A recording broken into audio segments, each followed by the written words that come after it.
Buying extra armies always felt impossible until I started 3D printing. Suddenly, every rare model or discontinued faction was within reach. And since it's Orctoba, I thought I'd finally give the orcs some love. Stuff like this photo by Eastern Empire really made me want to have some orcs in my collection. And as I've been on a bit of a mission to play more games through Kill Team, I've chosen the Commandos. I've already gone over how it is that I can print this quality in the first part of this mini-series, so check that out if you haven't already.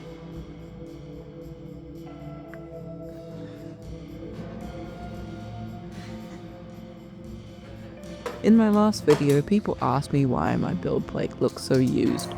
It's glue. Washing my plate every couple prints just doesn't really work for me. Bamboo cells are in liquid glue, but it's pricier than the regular glue stick I use. For minis, I don't care if the first layer looks a bit rough, as long as it sticks.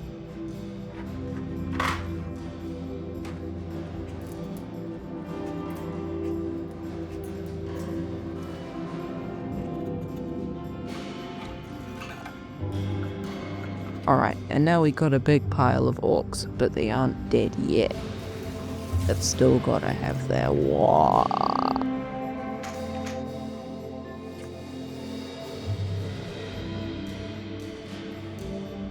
Alright, let's get into the painting.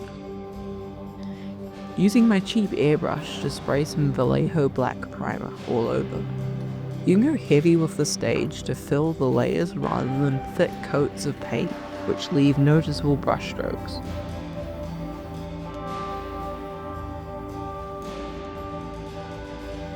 So I mix white, a bit of black and Tamiya paint thinner to get the initial grey basically everywhere that gets seen, and then add some more white to the mix and spray more from the top. I found if I dry brush straight onto black primer, the layer lines are really exaggerated, so the Xenophil help really helps smooth that out. I scrolled through my speed paint collection and chose what kind of colours I wanted to use. I wanted these to have a lot of pop to them, so I chose the arguably best speed paint for orc skin, Ghillie Dew. I didn't know what colours would go where on the individual models, but having a select arrangement of colours to choose from that worked together was what mattered. I made sure to include colours with more of an attitude like red where I could. As I mentioned, I didn't know what would go where, but there were a few boxes I could tick off to make painting seem less daunting, like the skin and the red gas tanks.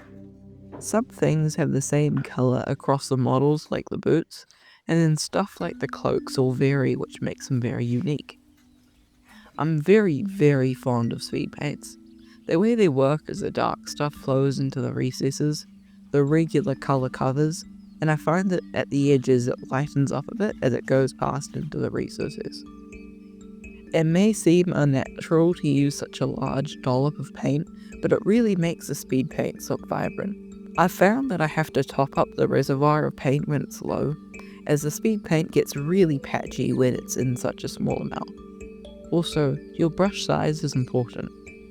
I alternate between a size 2 and a size 3 depending on the area to fill. So that's 8 down and 4 more to go. Nothing gets me to walk away faster than having to batch paint something. I need the dopamine you get from finishing models sooner, and I don't find it to be very time effective either. So I'll just finish a model and move on. Alright, and now the last one, and he is probably going to be the hardest to paint because he's not glued onto his base, and I have zero clue what to do. Like, I just look at it and blank out. Okay, so he's done now. That's the last of it. What was the name? Fire hydrant? Looks a bit bad, but that's okay. I've been painting for too long. Alright, I gotta do the bases. It's all about the base now. Should be no trouble. The next morning, I did up the bases. I spread up some PVA all over and then dunked it in a jar of dirt from the garden, and then with the remaining glue on the stick, add little splotches of flocker. Orcs probably wouldn't be fighting in a green field, but adding a little bit of struggling foliage adds more interest.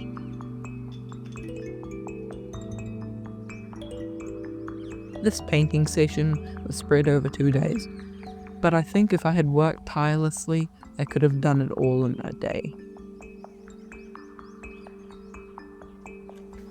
Okay, and now to rim the bases. And before I forget, here's how long it took to print and how much it costed. And that is the last base I have to paint. My god, they look cool. It looks surprisingly cool. For what is essentially just a roll of plastic.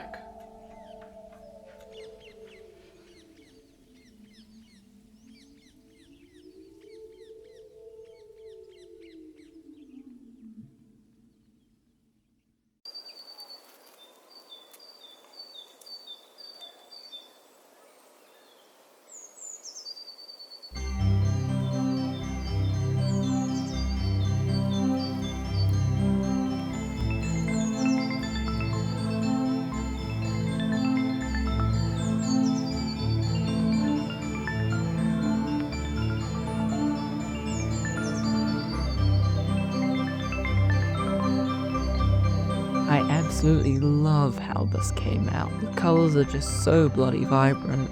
It just all looks so just good and cohesive for what was only just some speed paints and FDM prints. I especially love this little grot dude in his purple jumpsuit.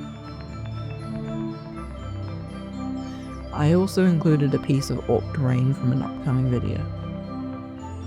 And so far, everything I've printed on this channel would cost around $290 if you were buying it from the Warhammer website.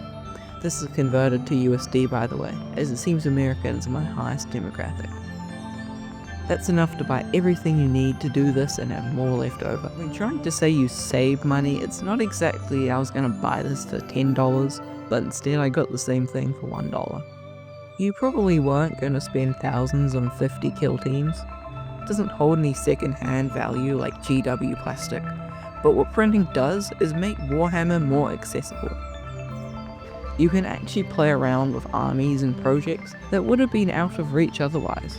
It doesn't replace the real kits, but for gaming and painting it gets you there. So there you have it, a full Orc Kill Team, fully playable for a fraction of retail. Next week, I'll be comparing scratch building terrain to 3D printing, so stick around.